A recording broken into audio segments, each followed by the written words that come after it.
Hello, everyone. Thank you for joining in with me today. My name is Ann Ho. I'm excited to talk to you about a timely and concerning topic, the potential link between prenatal acetaminophen and the risk of autism spectrum disorder, or ASD, in children.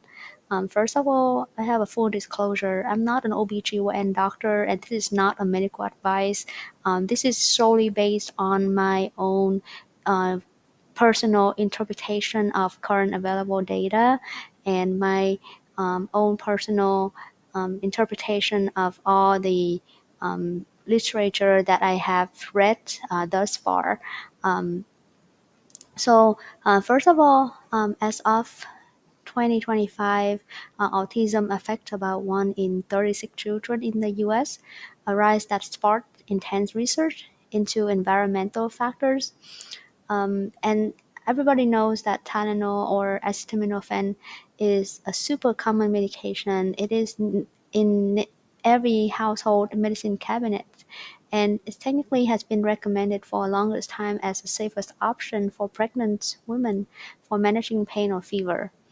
However, there have been several researchers that suggest it might subtly alter fetal brain development, and this is questionable.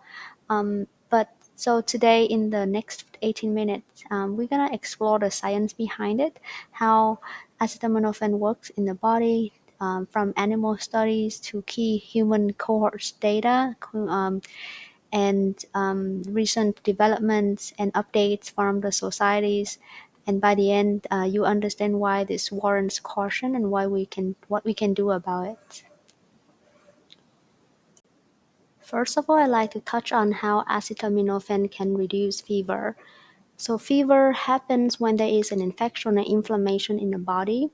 Infection and inflammation drives the release of cytokines, interleukin, TNF alpha factors, and those cytokines stimulate prostaglandin production in the hypothalamus, and the hypothalamus will signal the body to raise the temperature or fever. Acetaminophen kind of reduce the fever by inhibits the COX enzyme in the brain, and thus the prostaglandin production will decrease or cease. And then hypothalamus will lower the set point and lower the temperature, and the body will cool down. So acetaminophen only works in the COX enzyme in the brain and does not act on anywhere else except for the brain. Now, normally acetaminophen is metabolized in the liver, and only about 5 to 10% of it is metabolized into a toxic substance called NAPQI, and this toxic metabolite is normally neutralized by glutathione in the liver, and only when acetaminophen overdose happen, the glutathione was depleted, and so this toxic metabolite will cause problem. But normally in the healthy adult liver, then it should be all neutralized. But here's when it gets tricky for pregnancy. So neonates, including fetuses, have immature livers, and the thought is that their limited metabolism capacity uh, may may make acetaminophen harder to be metabolized, and metabolized may potentially linger longer in the system. And we all know that acetaminophen can cross the placental barrier freely within just about an hour of ingestion.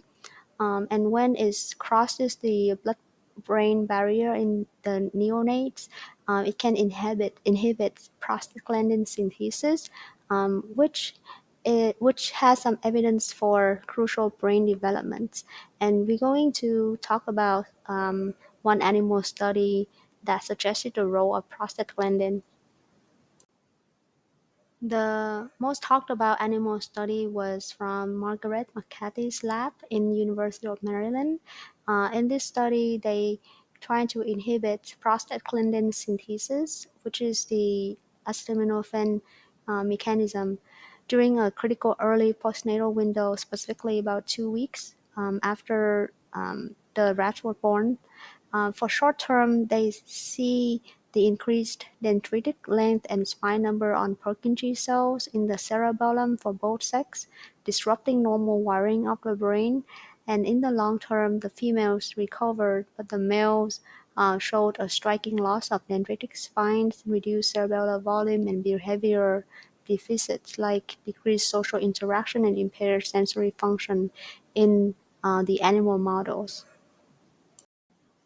This study highlights the potential help of prostaglandin in the development brain of the rats, although it has some hints that acetaminophen may or may not play any role in this. So human evidences for acetaminophen exposure and autism disorder come from large prospective cohort studies, and usually cohort studies have less bias. Thus, it is pretty good for determination between a correlation of the risk factors and the disease. So here's a snapshot of the first meta-analysis from the five largest prospective cohort studies in Europe. And so in this meta-analysis, they include five different studies.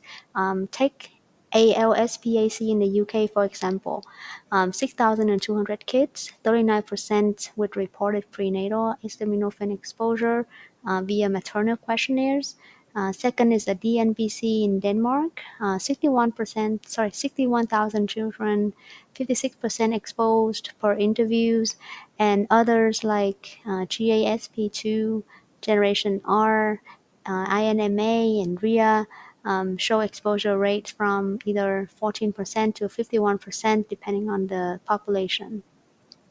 So when they pull all the odds ratio of all these studies, there is a link toward acetaminophen autism disorder.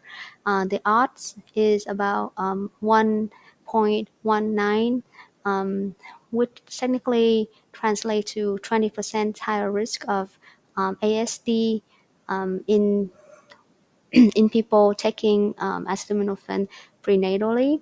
But all of these results are based on one largest cohort study, which is a DNBC, because it has the largest number of children. The other studies, the odds ratio is equivocal for the link between autism and acetaminophen use. The author somehow did say in their manuscript that when they remove the DNPC from their meta-analysis, then the effect is still above 1, which means there's still a link between this acetaminophen and autism disorder. However, I don't see that table in their manuscript. Anyway, the arguments about this meta-analysis and cohort studies are that they have a lot of bias. Obviously, when someone is asked about acetaminophen use in the period of 9 months, one can argue that they may not remember it correctly, and so there is a large risk of bias in these studies. So the next one is the Boston Birth Cohort Study that published in JAMA Psychiatry in 2020. So this study followed 996 mother-infant pairs from birth through 2018 at Boston Medical Center. They innovated by measuring acetaminophen metabolites directly in the umbilical cord plasma at birth and maternal plasma within 3 days postpartum. Objective biomarkers, not just self-report. So, of course, this limits the bias of recalling. Now, compared to the lowest exposure uh, total, the kids in the highest cohort, acetaminophen total had over 3.6 times the odds of the odds of autism disorder diagnosis, the odds ratio of 3.62. The second total trended up at 2.14, however, it's not statistically significant. So after a first initial cohort studies were published, there were a massive attention to whether acetaminophen and autistic disorder is related.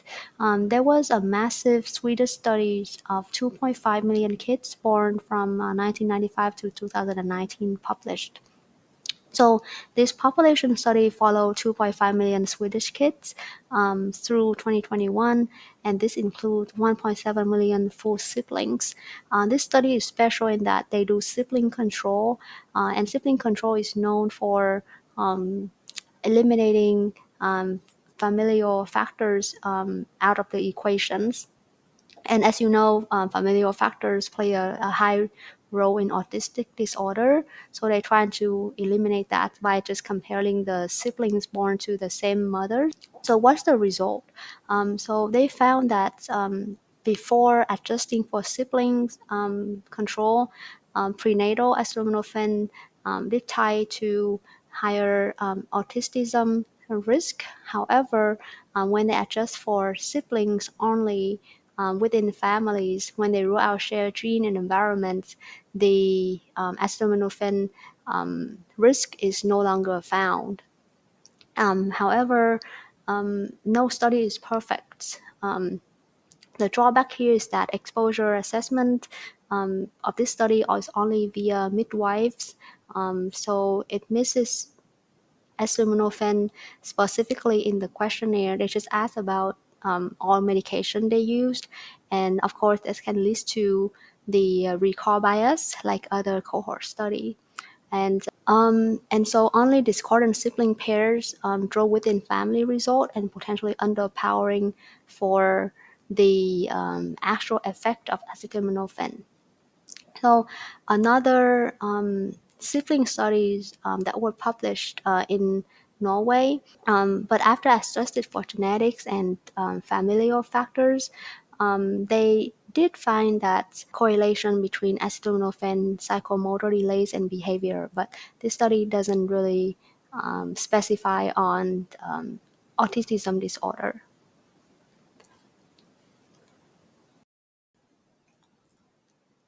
Before jumping to conclusion whether or not acetaminophen can cause autism disorder or not, first of all, we have to know that autism disorder is multifactorial. Genetics explain 50 to 90% of autism in children, as shown in the twin studies. So in those twin studies, the twin that born from the same eggs have very high, up to like 80 to 90% of autism altogether. But if the twins, although they're born from the same mother with different eggs, different genetic material, then the rate of autism only like about 20% or less. And it also explained that when autistic child is born, the other sibling is born after that has about 1 in 5 chance risk of autism. However, environments do matter. For example, prenatal fever increase the risk of autism disorder with an odds ratio of 1.24 to 1.52 across studies. Infections can increase the risk by 32%. Advanced parental age, maternal stress, preterm birth all elevate odds about 1.3 to 3.3 of the times. Um, so acetaminophen, when it fits here, is about like 1.19. And again, this is before the sibling control. And so if, let's say, if don't use acetaminophen at all for fever or pain, would that cause the mothers to have significant stress, the mother to have significant fever? Those can potentially negatively impact the fetus as well, right? So, of course, there's a lot of questions, a lot of debate in this topic, but certainly everybody agree that more research will need to be done, especially high quality control studies, randomized controls trials. But again, it's going to be very, very difficult to do in human. So the evidence are conflicting and a little bit confusing regulatorily as well. Just last week, the FDA initiated a label change for acetaminophen products because they cited some evidence that there is possible association with autism and ADHD risk with acetaminophen use prenatally. But they also emphasize acetaminophen essential role in managing fever and pain during pregnancy, and there is still a lack of safe medication to use in pregnancy, and non-treating fever itself can also carry the risk. So in response, the ACOG, or the American College of Obstetricians and Gynecologists, issue a practice advisory on the same day, and they affirm that acetaminophen is safe and would be beneficial for pregnant women. So it seemed like from the expert consensus, acetaminophen is not a contraindication during pregnancy. However, it seems that there are also conflicting evidences with many biases, with about half of the studies showing a low associated risk, and half of the studies show no risk at all, even after sibling control analysis.